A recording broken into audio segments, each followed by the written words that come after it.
Welcome back, adventurers, and today for our Day 0 builds, we have Grog Strongjaw, Mighty Half-Giant. This is the character I got to preview, along with my friend Jared, so thank you to UVS Games for that. I loved having all of Grog's stuff explained to me. But Grog is one of the characters that I'm quite excited for, and also quite worried about. Let's see why, shall we? He's a 5 hand size, 31 health character. He has Death, Earth, and Fire for his symbols, Brawler, Brute, and Vox Machina for his character traits. He has a static that says, if an attack deals damage, yours or your rivals, add 1 rage counter to this card. So that's how we're going to be generating a lot of our stuff. We're focusing on rage counters. He has a response. Before you would take damage from an unblocked attack, reduce that damage by 2 to a minimum of 1. So you always reduce to a minimum of 1 with his ability, but taking 2 less damage each time you don't block, that can stack up pretty quickly. There's a lot of damage reduction in this deck, and it's gonna be kinda nutty. And one of the reasons I think that this character is going to be really strong. Then we have Enhance, remove 1 rage counter from this card, draw 1 card, your attack gets +3 damage. So what's cool about this is you can remove a rage counter during your rival's attack to draw the card, but since it says your attack gets +3 damage, their attack will not. You just get a free draw. So what does Grog want to do? Grog wants to rage. He wants to gather up his rage counters and dole them out instead of like one big burst, like maybe a Yasha. He wants to dole them out over the course of a turn, spending them kind of like extra currency or like extra momentum. So let's see what we can do on this Earth build for Grog. First off, we have Cleaving Swipe, and I will say a lot of Grog's cards are brutal, artwork-wise anyway. This is a 5/3, 5 mid for 5 with a 2 low block, Frenzy, Fury, and Weapon. So Frenzy is a Blitz keyword ability that says this attack gets +1 speed and +1 damage for each attack that was blocked this turn. So if you wanted to play this 5 difficulty card later in a string, it can get even stronger and faster. As a Blitz, we may remove 1 rage counter from our character, our rival loses 2 health, or a rival backup loses 2 stamina. So we can either lower our rival's backup stamina, or we can just spend a rage counter in order to deal an automatic 2 damage. Also, this burn can kill. I'm getting really tired of saying that, UVS Games. I don't know if you guys listen to me at all, but we need to X-nay on the Urn Bay Illinkay. We also have a response on this card that I think is pretty cool. After a rival backup is destroyed, this attack gains Echo. So if your rival's playing a backup theme with like Caduceus or Zeke Yeager or a deck that you're going to see from me here in a little bit, if you manage to destroy a backup, you can give this attack Echo, which means after it resolves, you may spend 1 momentum as a response to attempt to play it as your next form from your card pool, which then you can remove another rage counter, burn for another 2. It's pretty fun in its efficiency, and you would get the Frenzy as well, again, a second time.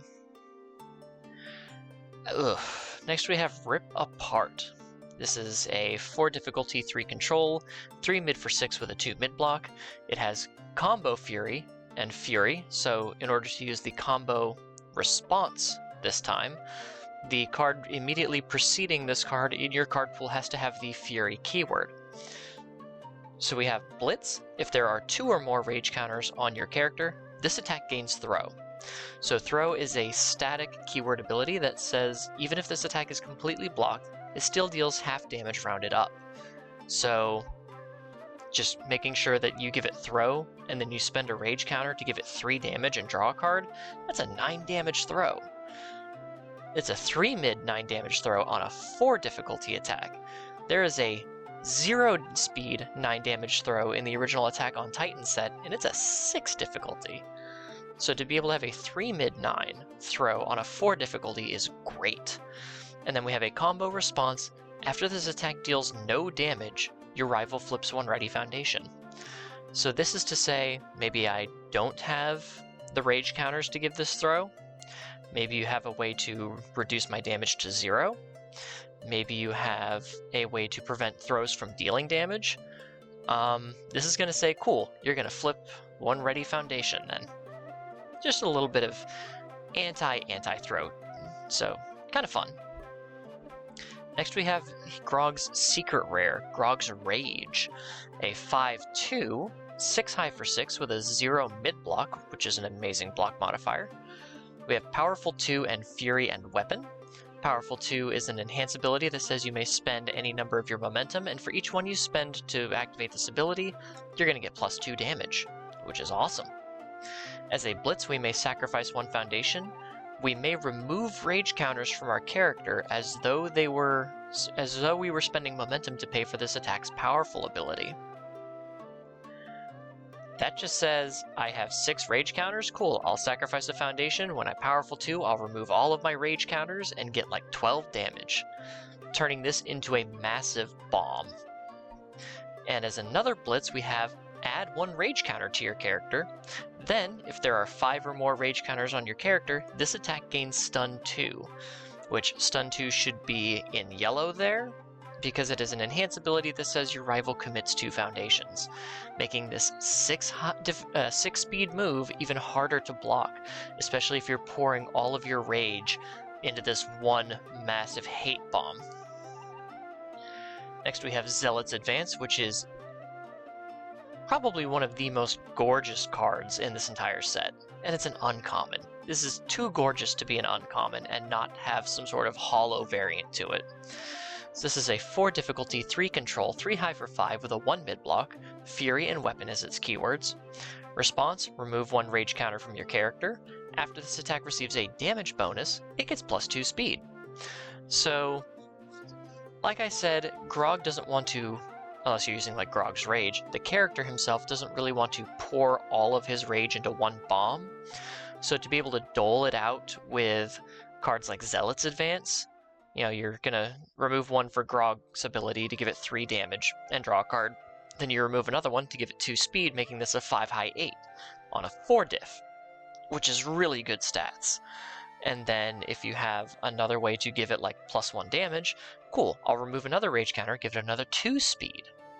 So there are a lot of ways that you can boost the damage singularly for this attack, and then pour all your rage counters into speed, making this almost a secondary kill condition by just boosting this 1 card to high heaven, which is befitting of a Zealot.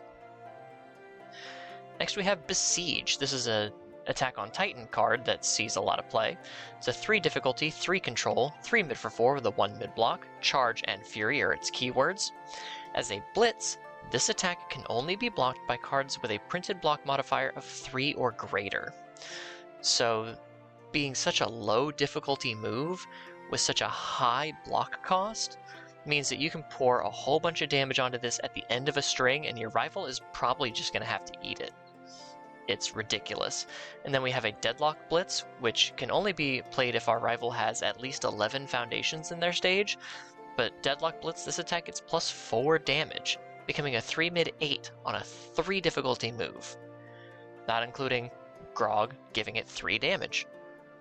So as a 3 mid 7, as like your 4th or 5th card, already pretty strong. Plus, if your rival doesn't have a +3 or greater block modifier in their hand, they simply can't block it anyway. So, pretty good way to sneak in some damage. Next up we have Butte Basher from Mount Lady 3's kit in Girl Power. This is a 5/3, 6 low for 4 with a 2 low block. It has Deflect 2, Fury and Slam. Deflect is a response ability that activates in your hand, and it says add this card to your card pool. After the block step of your rival's attack, it gets -2 damage. Now you're only allowed to play 1 deflect ability per attack, but let's say your rival throws a 6 damage move at you. You can go to the block step, choose not to block it, activate your deflect 2, becomes 4 damage, and then you use Grog's ability for another -2, it becomes 2 damage. You just turned a 6 damage move into 2 damage, got yourself a rage counter, and didn't even have to take that much damage for it. So really good ability there. And then offensively, it has an enhance, your rival flips 1 foundation. And if they have 8 or more foundations, they flip 1 additional foundation. So flip 2 if your rival has 8 or more. And with Grog, this is like a 6 low 7. This is a pretty solid move. Next we have Calorie Counter. This is a fun one. This is a 6 difficulty-ish, 6 difficulty, 3 control, 3 mid for 6 with a 2 low block, Fury and Punch keywords. But it has a static that says if the last attack this turn was blocked, this attack gets -3 difficulty and +2 speed. So if your rival blocks your attack, your calorie counter is now the same difficulty as Besiege. But instead of a 3 mid 4, you're starting at a 5 mid 6. And then it has an enhance, if this attack is blocked, you get to gain 2 health and selectively flip 1 rival foundation, whichever one we choose. And gaining 2 health means that's more damage we can take as Grog to gain more rage counters. But also remember, Grog doesn't say after you take damage. This is also after you deal damage to your rival. You get these rage counters. So you're going to be stacking them up real quick. He also says he doesn't say non-throw attacks, so you could ineffectively build a throw Grog deck that's just going to always be dealing damage, always taking a bit of damage, and then just throwing a whole bunch of damage on throws. It's gross. And our last attack is Attack Titan's Haymaker. This is a 5/3, 4 mid for 5 with a 2 high block. It's got Shift, Stun 2, Punch, and Titan. So Shift is interesting because it's a static that says at the start of your end phase, when you would clear this card from your card pool, at the end of your turn, if you have played this card this turn, you get to build it into your stage transformed. So this attack would become this foundation. A little complicated, but excuse me. But it's pretty cool. And I like the little inverted symbols there at the bottom. But we have Stun 2, so we can force our rival to commit 2 foundations.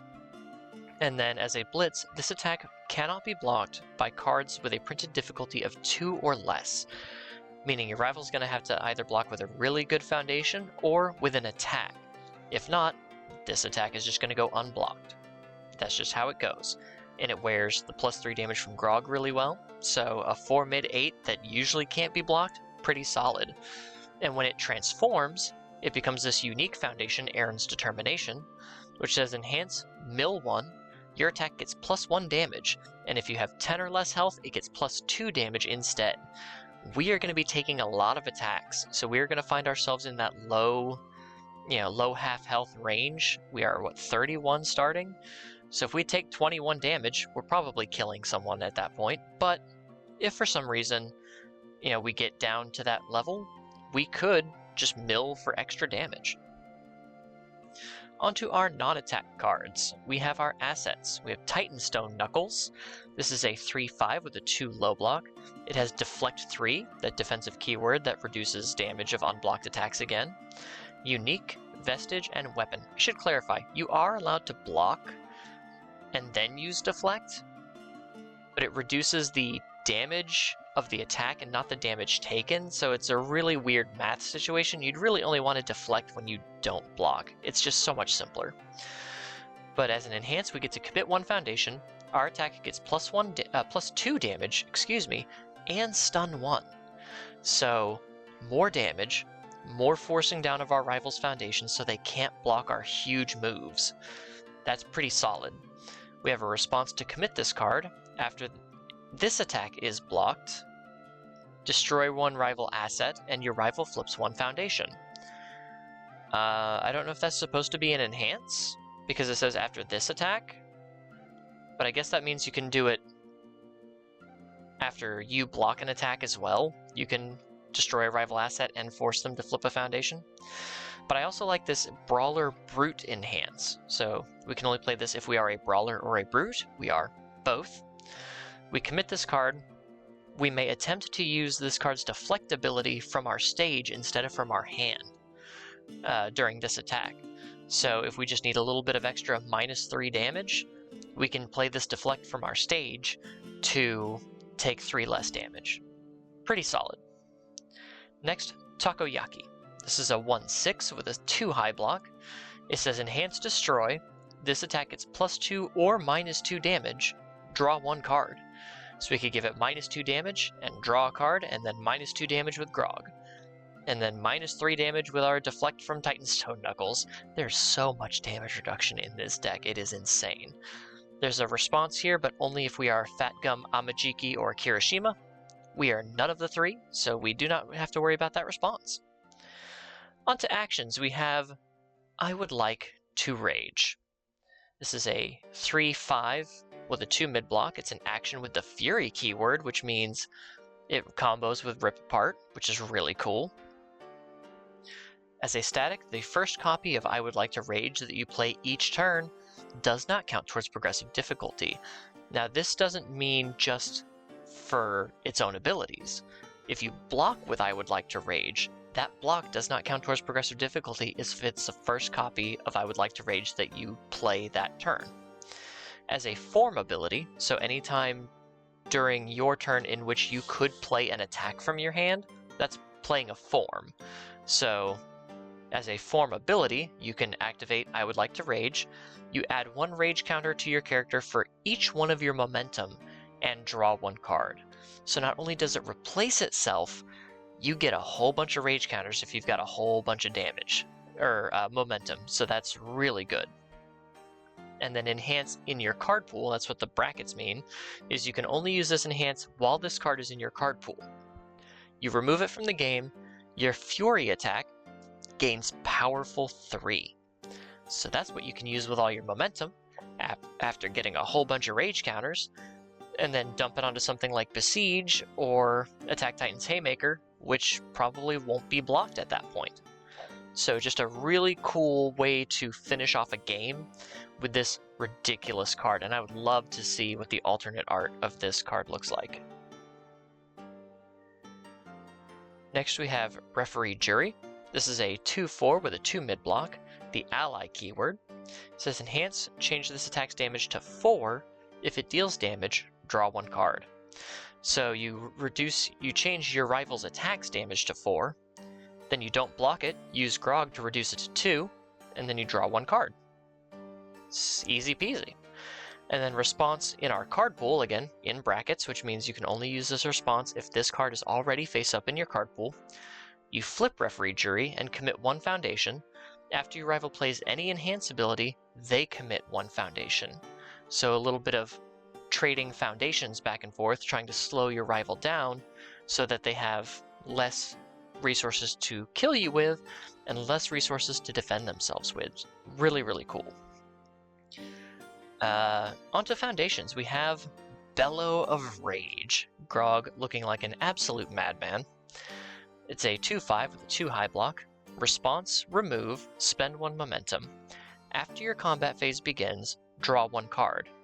But if our character is a brute, we get to add any card with Rage in its name from our discard pile to our hand instead.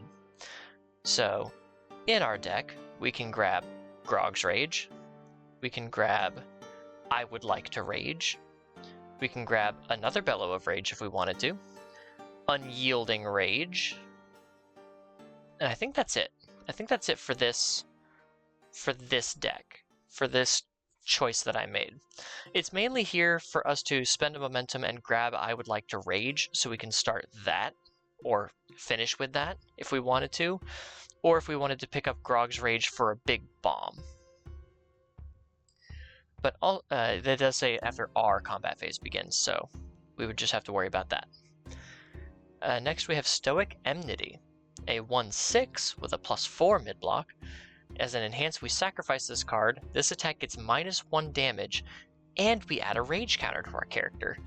So we're reducing damage, which is going to make sure that we don't block it and get a rage counter, and we automatically get a rage counter. Plus it's a 6 check on top of it, which is really good. Next we have Unyielding Rage. This is a 3/5 with a 1 low block, Breaker 1, which means if we block with this card, our rival's next check gets -1, and the Fury keyword, which you don't see on Foundations very much. As an enhance once per turn, Tenacious. If there are 3 or more rage counters on our character, we get to ready this foundation.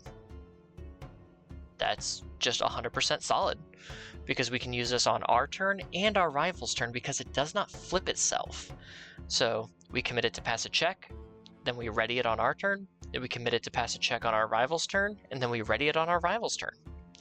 This one card, also, this is not unique. We can have as many copies of these on, up to 4 copies of this in our stage at a time, constantly readying themselves. This is a really good card. Plus, it's got that sweet 1 low block. Very good. And as a response, we can commit this card after we spend 1 or more momentum. We get to add a rage counter to our character. So if we have a way to spend our momentum, say, to reduce damage, we can also get an extra rage counter. We have No Tact, a 3/5 with a 2 low block. As a static, this card does not count towards progressive difficulty to play attacks. So we can play our No Tact to kind of guarantee that we're going to get it built, because if you play 2 or 3 attacks, you usually don't want to play a 3 difficulty foundation after that.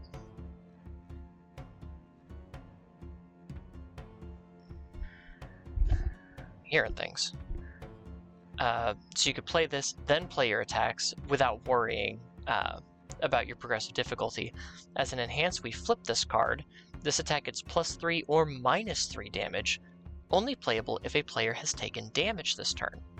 So if we take a hit from our rival, we can then flip this for -3 damage on their next attack, taking even less damage and getting more rage counters.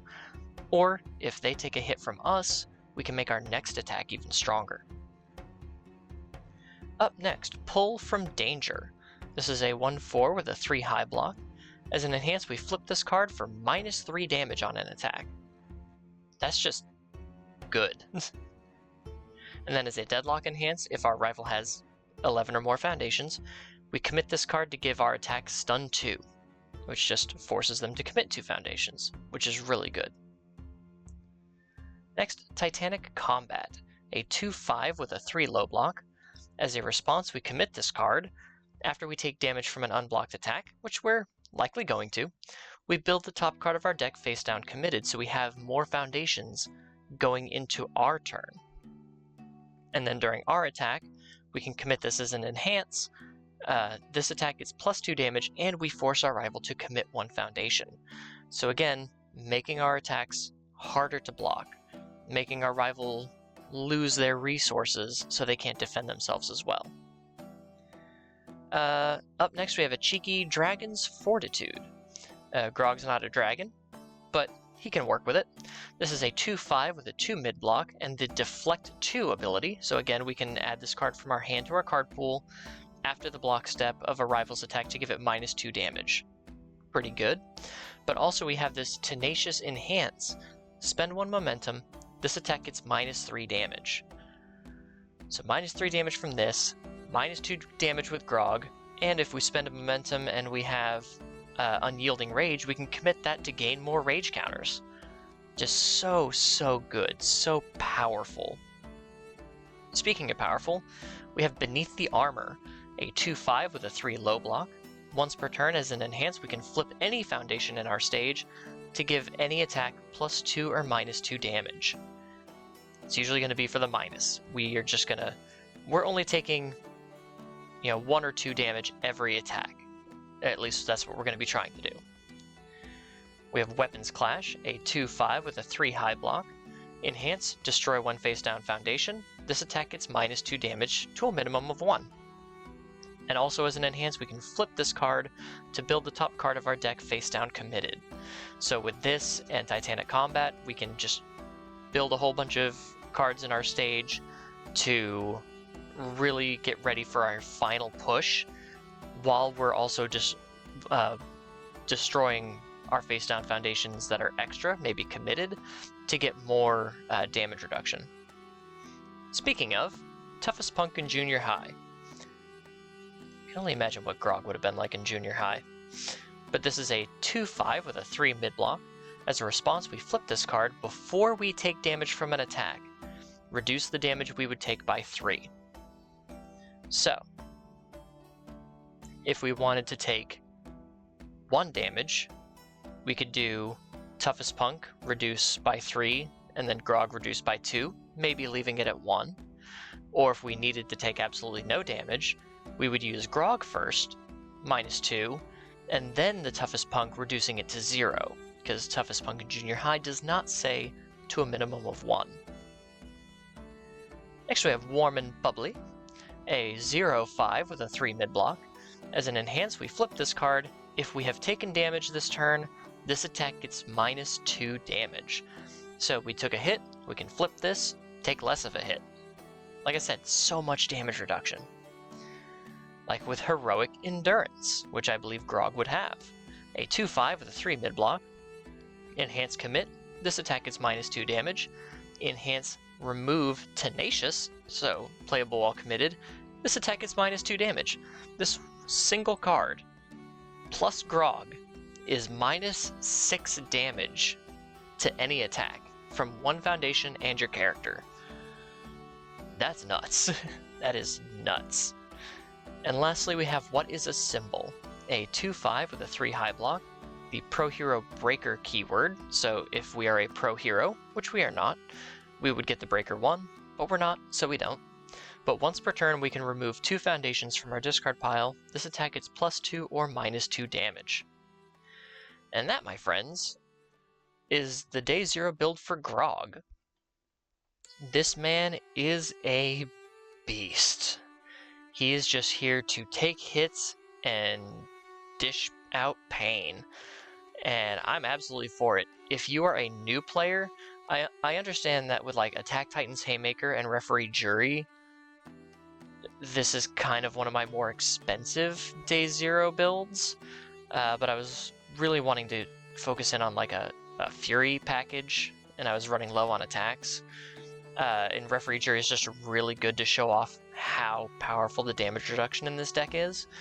So those could be replaced, obviously, and any like expensive cards like Titanstone Knuckles, maybe like the Weapons Clash if you can't find them. But all in all, of the